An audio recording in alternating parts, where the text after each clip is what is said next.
কালী পুজোর আগের দিন তো বার ছিল, তাই রাত্রিবেলা বাড়ির ভাত খাওয়া দাওয়া করে তো আমরা সবাই শুয়ে পড়েছিলাম।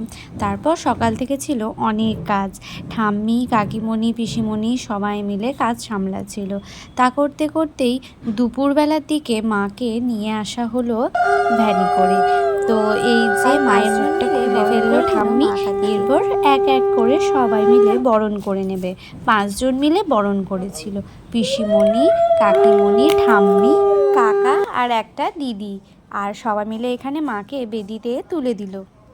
তারপর ঠাম্মিকে একটু দাঁড়িয়ে ছবি ভিডিও তুলে দিচ্ছিলাম, যেহেতু সব মানুষেরই অনেক কাজ। আর সত্যি বলতে ভিডিও করা হয় না, এত ব্যস্ততার মধ্যে কি ভিডিও করা সম্ভব?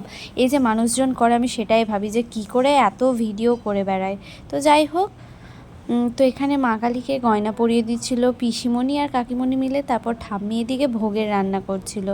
কাকিমণি আর পিসিমণি মিলে এই যে প্রথমে মাকে মালাটা পরিয়ে দিল, তারপর এক এক করে চেয়ারের ওপর চেপে কাকিমণি সমস্ত গয়না পরিয়ে দিচ্ছিল। আর আমি একটু একটু করে ভিডিও ক্লিপস নিচ্ছিলাম। আমার স্নান করা বাকি ছিল, তাই আমি স্নান করে এসে নিয়ে এখানে এদিকে হেল্প করছিলাম মা কালীকে।